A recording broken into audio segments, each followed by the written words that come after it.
Celles-là sont les pièces de la nouvelle numéro. Ce sont des deux pièces de métal comme ça. Qui sont les supports pour la suspension avant. Okay. On voit ici qui sont des pièces heureusement en métal. Aussi, il y a cette partie-là que c'est le bras de la direction qui malheureusement est en plastique. Donc, évidemment, je vais changer tout. Je sais pas si je vais réutiliser cette pièce-là parce que c'est vraiment rien à voir avec les machins originales. Et en plus, il n'y a aucun détail de plus fourni. On voit que c'est un truc là et point.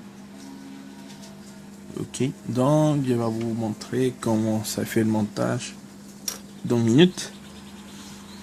Dans cette pièce là, on les place comme ça. L'autre pièce là, on la place ici. En bas, fixée par derrière avec des vis.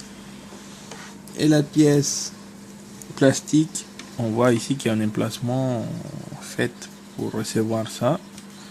On la place ici et c'est fini. On met un vis derrière et voilà.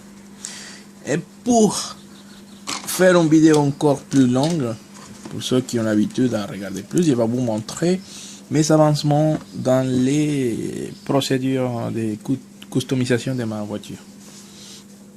Donc, on voit ici par exemple la voie de vitesse. J'ai rechangé la couleur. Donc j'ai appliqué des gunmetal Tamiya. Donc ça fait une belle couleur. Ici c'était de l'aluminium Tamiya. J'ai retiré l'ancien boulon. Non, j'ai retiré avec un couteau.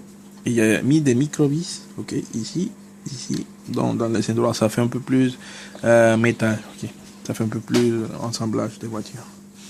Après, bon, comme vous voyez ici, j'ai changé la couleur originale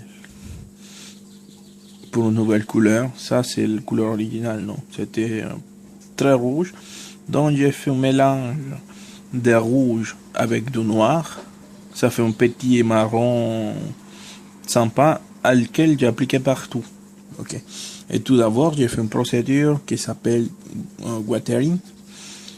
Et il s'agit d'appliquer une fine couche de couleur noire dans les recoins, dans tous les recoins. Et ça, c'est pour donner un peu plus de volume et rendre plus visible les détails de la pièce. Okay. Donc, c'était appliqué partout. Et une dernière, j'ai appliqué une couche de vernis brillant. Dans cette étape-là, je n'ai pas employé des peintures modélistes. C'était des peintures d'usage général parce que je trouve que ça tient mieux la route pour ce type de maquette. Okay. Ici, j'ai fait un nouvel arbre de transmission avec un tuyau en acier, un joint universel chez des voitures RC.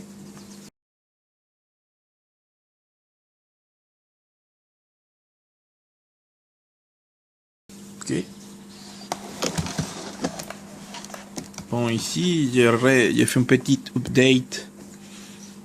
Donc, j'ai mis mon arbre. Ici, j'ai rajouté des micro-écrous. Bon, je n'ai pas encore fini de faire ce montage à blanc. Il faut que je place bien ça ici. Dans tous les cas, ça arrive à tourner. Que c'est pas le super tour qu'il fait, mais bon, moi je peux jouer avec ça. Et quand il y a la suspension, dans l'articulation c'est fait dans la joint universel et pas comme avant que c'était un truc tout bizarre là que ça servait à rien. Et voilà, c'est tous mes avancements. On voit que je vais changer déjà la couleur de la réservoir à essence. Bon, mes suspensions aussi a été changées. J'ai fait aussi une nouvelle base pour les amortisseurs. J'ai fait une base plus proche de l'original. Non?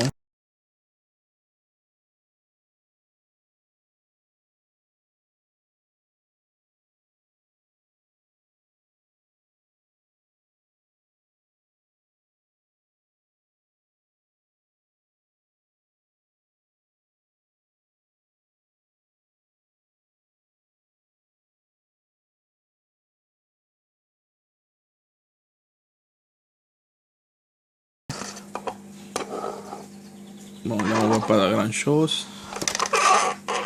Mais on voit que c'est une base, non, qui reçoit bien les amortisseurs et ça fait plus joli que le trou bizarre qu'il y avait avec Altaïa. Donc ça fait vraiment plus voiture. Il y a tout le procédure des détails qui reste à faire, ça veut dire toute la toyauterie pour les freins, pour tout ça, et les freins à main, tout le bordel qui encore reste ajouté. Cette partie-là aussi, j'ai mis la même couleur que le châssis, parce que c'est comme ça dans la voiture. Ici, cette partie-là, ça n'existait pas sur la vraie voiture. Mais bon, je ne vais pas embêter à refaire tout ça, parce que sinon, ça devient vraiment embêtant faire ça avec cette maquette. Changer pratiquement tout le machin.